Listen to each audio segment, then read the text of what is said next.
Welcome back, and today's session involves big fish baits, a few tips on rigs, and a rather strange encounter with the general public.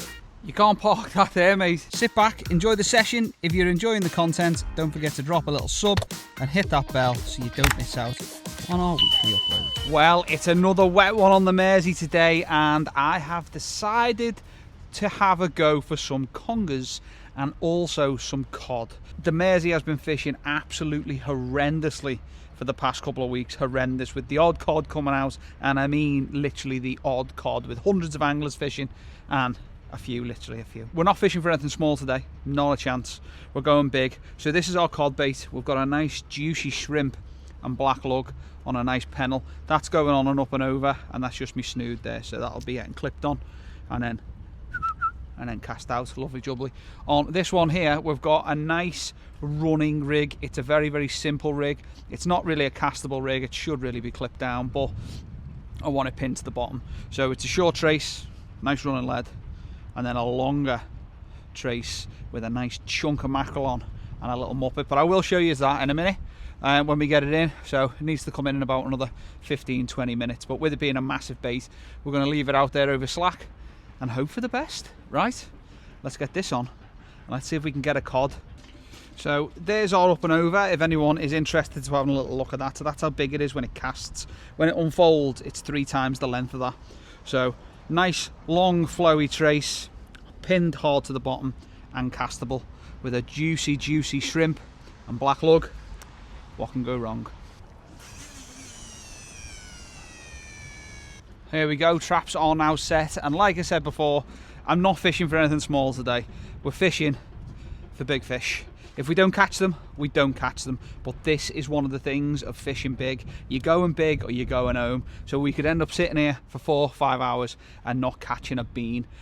We could quite easily downsize and go for our whiting and our dabs, but we're not here for them today. We're here for a codlin or a conger. Now, it might be a little tiny bit cold now for the congers. They might have decided to leave and go for sunny shores or deeper water. We're hoping they haven't.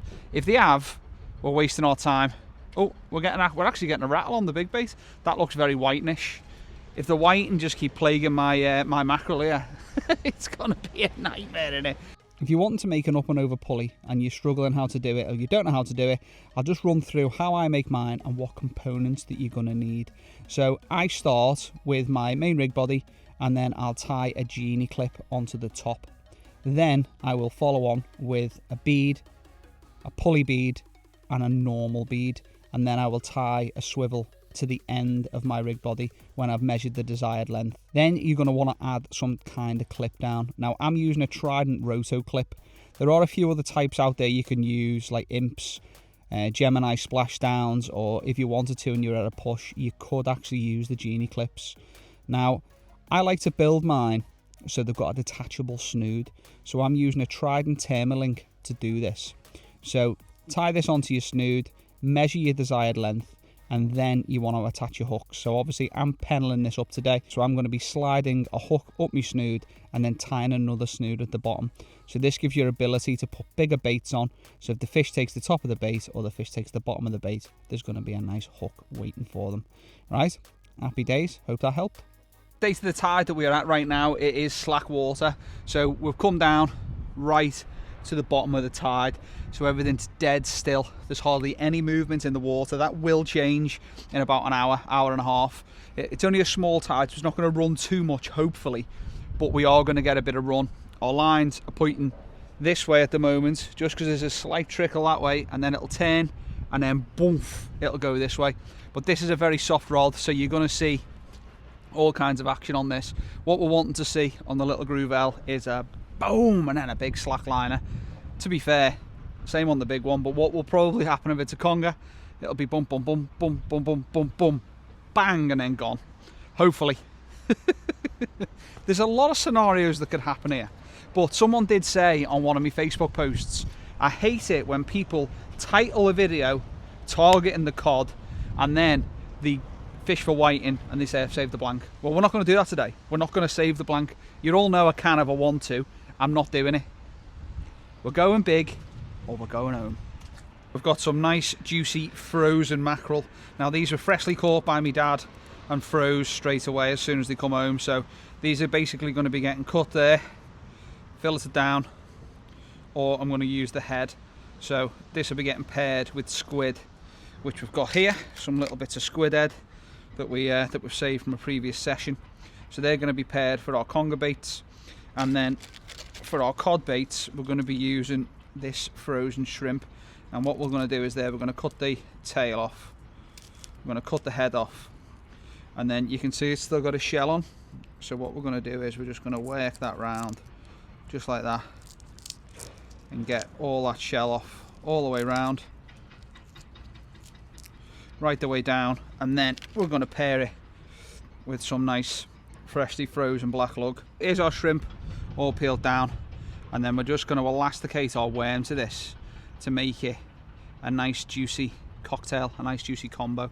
So you'll notice that I've laid the full worm in the center over my shrimp, and the reason for that is because what I want to do is I want to fold it back on itself like that, get that going there like that, and then the same this side,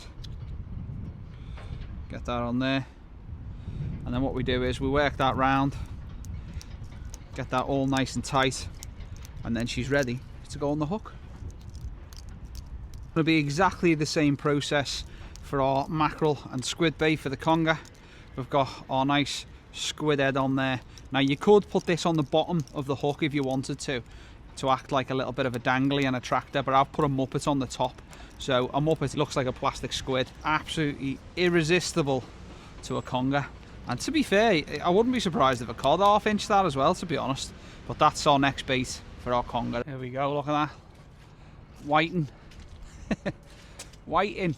Whiting, whiting, whiting. Just got to be careful that these don't get pulled into snags.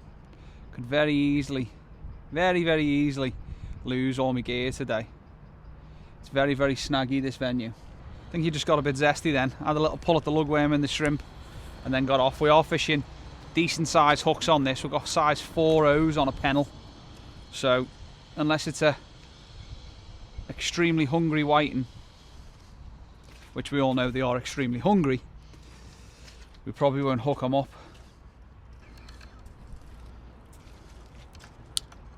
Well, that's been out there for 40 minutes. It's been plucked up by crabs and small fish there, you can see, but nish good for us, that. Not what we're interested in, we want the bigger fish. Come on. So, here's the one that we prepared earlier. Let's get it on. You want the thinnest part of the bait at the top, and you want the thickest part at the bottom. Now obviously you could use a baiting needle for this, but we have just used our hook as the baiting needle. There we go. Get that all whipped up. Slide arm up and down. Look at that. Beautiful. Alright, let's get it out. Now you can see what I mean about this rig. It's just a very short pulley. Very much like a coarse fishing rig, to be honest. The only difference is we're fishing in the sea. My friends, is the joys of fishing massive baits with big hooks, waiting for the bigger fish. All the smaller fish getting the dinner first. The first to the buffet. So hopefully the plume in that bait, and then the bigger fish are going to be like, oh, what's going on here? Scran.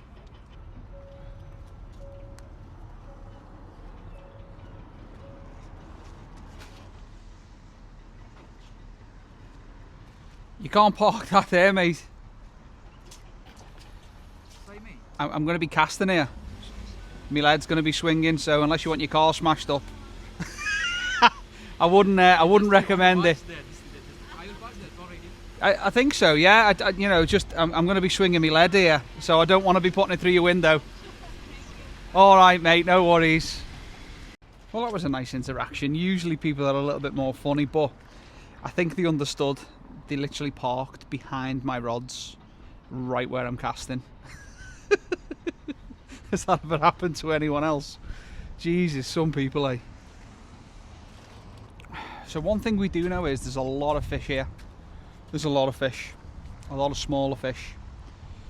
The rods are bouncing, they're absolutely dancing everywhere. So I know if we downsized, we'd clean up, but I'm sticking to my guns this time.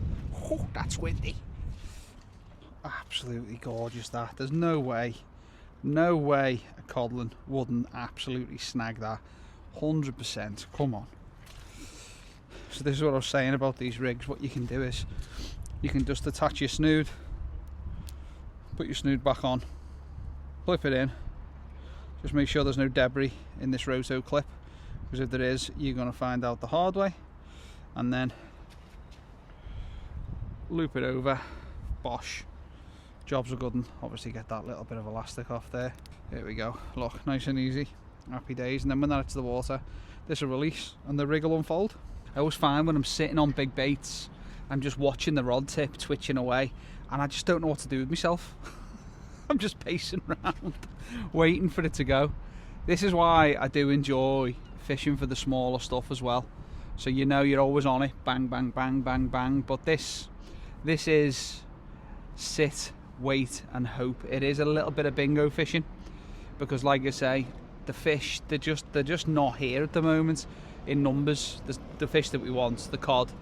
Look, rattling away now, just knock, knock, knock. It's all the whiting. But the cod are meant to eat the whiting, so hopefully they're going to be not far behind and that rod's going to bend double. Well, it's finally turned now. We've got a nice little tiny bit of pull, but not too much. So that will hopefully bring the fish on now. We should slacken off on the smaller bites now, on the little rattles and stuff. So hopefully now our baits are going to stay in the water intact and not get absolutely ripped to bits by small stuff. Crustaceans, whiting, crabs, dabs, rockling. That's your usual culprits. So hopefully Mr. Coddo comes along, takes one of them baits, or Mr. Conger comes along and takes that bait. But to be fair, I've just got straight squid on the big rod now. So conger or cod.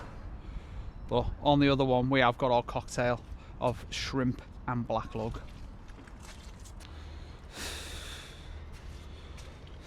Well, that's what was enjoying our squid. Size of it.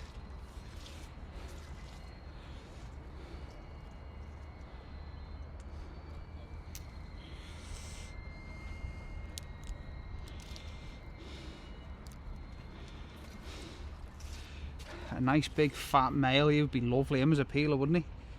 Absolute size of him, bless him as well. He hasn't really got a claw to claw onto his food. Well, I hope you enjoyed that, mate, and we'll see you on the peel, son. Well, the big baits aren't doing anything for us at the moment. Absolutely nothing. It's almost time for home as well. But the sunset is absolutely beautiful. Have a look at that. Oh yes, that's what we come here for. We didn't even come to catch a cod or a conger. Well, we've officially ran out of bait and we've got a couple of pieces of squid left, so this is going to be our last cast saloon with a nice big fat juicy squid bait. Just put them all on and see if it'll produce for us. We've tried. You can definitely say we've tried. See, this is the thing, when you're fishing big and you're fishing for a couple of particular types of fish. We were obviously going for conger today and cod, and so far we haven't had either or. But if we'd have wanted to, we could have downsized our stuff and we could have cleaned up probably on the dabs, the whiting and the rockling. But we didn't want to do that. We wanted to go big, so that's what we're doing, and this is it. So next time I won't be going big. I'll be having a big rod and a small rod, and we'll be cleaning up on the small rod and hopefully get something big on the big rod, and that's fishing. Honest thoughts on the session. It's been absolutely rubbish. It has. And I'm annoyed that I didn't fish for smaller fish. We've just been sitting here in the wind. The sun come out, the rain come. We've had every possible weather pattern we could have had. I am a week into keto, so I'm very, very, very grumpy. Very grumpy is the best way to put it. I need carbs in my life, but I'm losing weight, I'm trimming down for the summer. Something I always do in the winter. So yeah, my thoughts are, I wish you didn't waste me bait. But if you don't waste your bait, you're never gonna know. We still have got time. I'm gonna leave these out for another 5 minutes, maybe 10, and see if we can pluck something out. But we took that chance today. We took that gamble. We went big or we went home, but it looks like we're gonna be going home. Well guys, that's officially me. The big baits weren't the one today. Maybe we should have downsized and bagged up on the smaller stuff, but we did come to target cod and conger and we got none of them, so it's officially a blank. We just need to make sure next week is not a blank. Guys, if you're not subbed already, drop a little sub and don't forget to like the video on your way out. See you next week.